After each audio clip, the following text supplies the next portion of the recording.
Paramedical കോഴ്സിൽ ഏറ്റവും important ആയിട്ടുള്ളതും അതുപോലെ തന്നെ പ്ലസ് ടുവിന് ശേഷം ഒരുപാട് സ്റ്റുഡൻസ് ചൂസ് ചെയ്യാനായിട്ട് ആഗ്രഹിക്കുന്നതായ ഒരു കോഴ്സിനെ കുറിച്ച് നമുക്ക് നോക്കിയാലോ. അത് ഏതാണെന്നല്ല, BSc OT and AT, അതായത് bachelor of operation theatre and anaesthesia technology.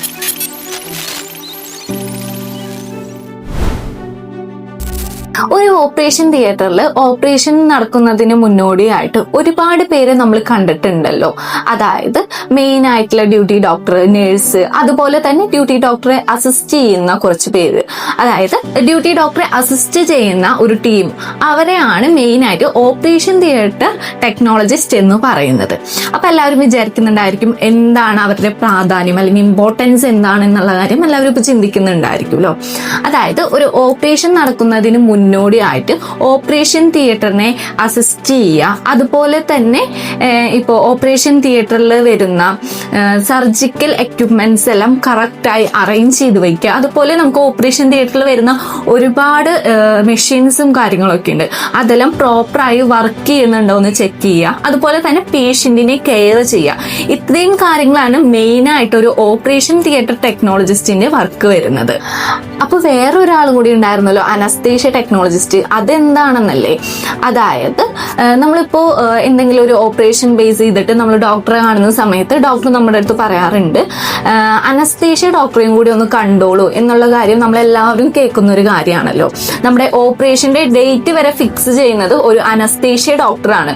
അപ്പൊ അനസ്തേഷ്യ നമുക്ക് ഒരു ഓപ്പറേഷന് മുന്നോടിയായിട്ട് നമുക്ക് പാർഷ്യലി അല്ലെങ്കിൽ നമ്മുടെ ഫുൾ ബോഡി അനസ്തേഷ്യ ചെയ്യുന്നതാണ് ഒരു മെയിൻ ആയിട്ട് അനസ്തേഷ്യ ഡോക്ടറിന്റെ ഒരു റോള് വരുന്നത്. അപ്പൊ പിന്നെ ഈ അനസ്തേഷ്യ ടെക്നീഷ്യൻ എന്താണ് അവിടെ ചെയ്യുന്നത് എന്നല്ലേ, അതായത് ഇപ്പോ അനസ്തേഷ്യ ഡോക്ടറിന്റെ പ്രിസ്ക്രിപ്ഷൻ പ്രകാരം കറക്റ്റ് ആയിട്ടുള്ള ഡോസ് അനുസരിച്ച് അനസ്തേഷ്യ ഡോക്ടറിന് എടുത്തു കൊടുക്കുക, അതുപോലെ തന്നെ ആ ഒരു പേഷ്യന്റിനെ കെയർ ചെയ്യുക. അനസ്തേഷ്യക്ക് ശേഷം ആ ഒരു പേഷ്യന്റ് നോർമൽ സ്റ്റേജിലേക്ക് എത്തുന്നത് വരെ ആ ഒരു പേഷ്യന്റിനെ കെയർ ചെയ്യുക, ആ ഒരു പേഷ്യന്റിന്റെ കണ്ടീഷൻസ് ടൈംലി വാച്ച് ചെയ്യാനും അതുപോലെ തന്നെ അത് ഡോക്ടറെ റിപ്പോർട്ട് ചെയ്യുക തുടങ്ങിയ ഡ്യൂട്ടീസ് ഒക്കെയാണ് ഒരു അനസ്തേഷ്യ ടെക്നീഷ്യനും വരുന്നത്. അപ്പൊ ഇത്രയും കേട്ടപ്പോ ഇതൊരു ഇൻട്രസ്റ്റിംഗ് ആയിട്ട് തോന്നുന്നില്ലേ? അപ്പൊ ഇതിന്റെ ബാക്കി ഡീറ്റെയിൽസും കൂടി നമുക്കൊന്ന് നോക്കിയാലോ. നമുക്ക് ഈ ഒരു കോഴ്സ് വരുന്നത് 3+1 ഇയർ ആണ്, അതായത് 3 വർഷത്തെ കോഴ്സ് പ്ലസ് 1 ഇയർ കമ്പൽസറി ഇന്റേൺഷിപ്പോട് കൂടിയിട്ടാണ് നമുക്ക് ഈ ഒരു കോഴ്സ് വരുന്നത്. ഇതിന്റെ തന്നെ ഈ ഒരു കോഴ്സ് തന്നെ 2 തരത്തിലുണ്ട്. അതായത് ഇതിന്റെ ബാച്ചിലേഴ്സ് പ്രോഗ്രാം, BSc പ്രോഗ്രാംസും ഡിപ്ലോമ പ്രോഗ്രാംസും കറന്റ്ലി അവൈലബിൾ ആണ്. കൂടുതലും സ്റ്റുഡൻസ് BSc പ്രോഗ്രാംസ് തന്നെയാണ് ചൂസ് ചെയ്ത് വരുന്നത്. അതുപോലെ തന്നെ BSc പ്രോഗ്രാമിന്റെ ഹയർ എഡ്യൂക്കേഷൻ ആയിട്ട് MSc പ്രോഗ്രാംസും നമുക്ക് വരുന്നുണ്ട്. അപ്പൊ എല്ലാവരും ചോദിക്കുന്ന ഒരു ഡൗട്ടാണ്, ഈ ഒരു കോഴ്സ് പഠിക്കാൻ എളുപ്പമാണോ, എന്തൊക്കെ സബ്ജക്ട്സ് ആണ് ഞാൻ ഈ കോഴ്സിൽ പഠിക്കുന്നത് എന്നുള്ളതൊക്കെ.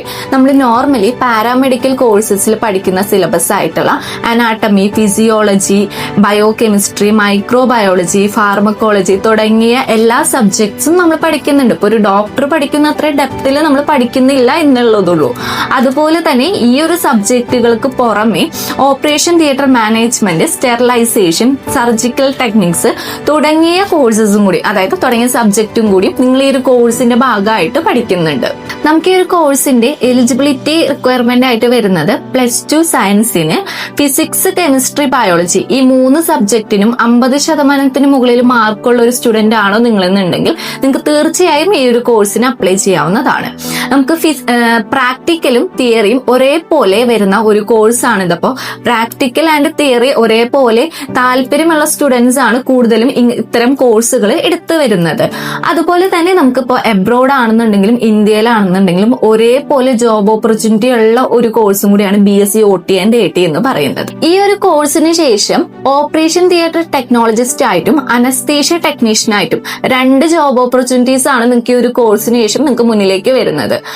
അതുപോലെ തന്നെ നമുക്കിപ്പോ ഈ ഒരു കോഴ്സിന്റെ BSc OT and AT എന്ന് പറയുന്ന ഈ ഒരു കോഴ്സിന്റെ കമ്പൈൻഡ് കോഴ്സസ് നമുക്ക് കേരളത്തിൽ കറന്റ്ലി അവൈലബിൾ അല്ല.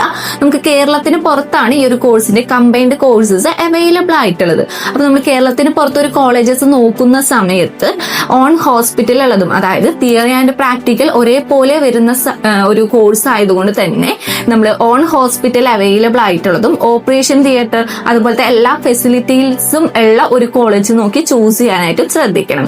അപ്പോൾ BSc OT and AT എന്ന് പറയുന്ന കോഴ്സിനെ കുറിച്ച് കൂടുതൽ ഡീറ്റെയിൽസ് അറിയാനായിട്ട് കോൺടാക്ട് സൈറോ എഡ്യൂക്കേഷൻ.